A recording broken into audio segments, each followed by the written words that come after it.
നമസ്കാരം. ശ്രീ സുഭാഷ് ചേർത്തല എഴുതിയ അമ്മ എന്ന കവിതയിലെ ഏതാനും വരികളാണ് ഞാൻ ഇവിടെ ചൊല്ലാൻ പോകുന്നത്. അമ്മ. മക്കളായി 4 പേരുണ്ടെങ്കിലും അമ്മ ഏകയാണേകയാണിയൂഴിയിൽ.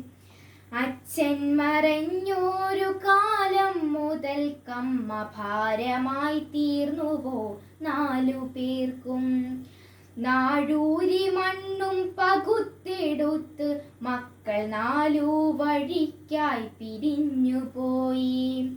അച്ഛൻ്റെ ആത്മാവുറങ്ങുന്ന മണ്ണിലെന്നന്തിത്തിരി കൺ തുറന്നതില്ല.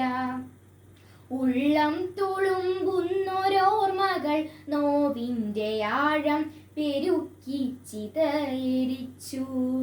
ദുശകുനം പോലെ അമ്മയെ കണ്ടോര മക്കൾ നടന്ന് മറയുന്നതും നോക്കി നെഞ്ചോ പൊളിഞ്ഞമ്മ നീറി നിന്നു.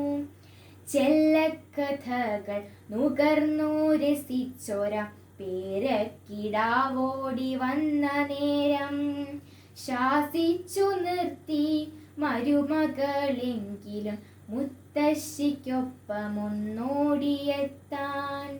മക്കളെയോർക്കുക തീരാത്ത ദുരിതമായി നിങ്ങളെ ചൂടുന്ന താപമായി തീരുമി മാതൃശാപം. ആരോ വിലയിട്ടൊരാ 4 കെട്ടിൻ്റെ നോവു പോലമ്മ പകച്ചു നിന്നു. പോകാനിടമില്ല എന്നൊരു ദുഃഖമല്ലമ്മ തൻ നെഞ്ചിൽ തിളച്ചതപ്പോൾ. മഴയിലും പൊള്ളുന്ന പകലിലും മക്കൾക്ക് ഓടിത്തളർന്നൊര അച്ഛൻ്റെ രൂപമാണമ്മയെ വന്നു പൊതിഞ്ഞതപ്പോൾ. അച്ഛനുണ്ടായിരുന്നെങ്കിലെന്നായമ്മ ഉള്ളം തപിച്ചു കൊതിച്ചു പോയി. അച്ഛൻ മറഞ്ഞതിൽ പിന്നെ ഈ അമ്മയെ എന്തേ കിടാങ്ങൾ മറന്നുപോയി.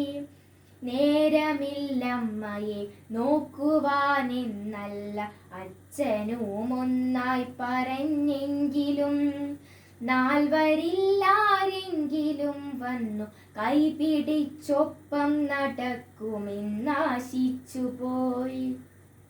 ആശകൾ പിന്നെയും ബാക്കിയാക്കി പാതി വഴിയിൽ മറഞ്ഞൊര അച്ഛൻ്റെ ഓർമ്മയിലമ്മ പിടഞ്ഞു വീഴേ. കൈപിടിച്ചാരോ നടത്തിയ അമ്മയെ ശരണാലയത്തിൻ കവാടം വരെ.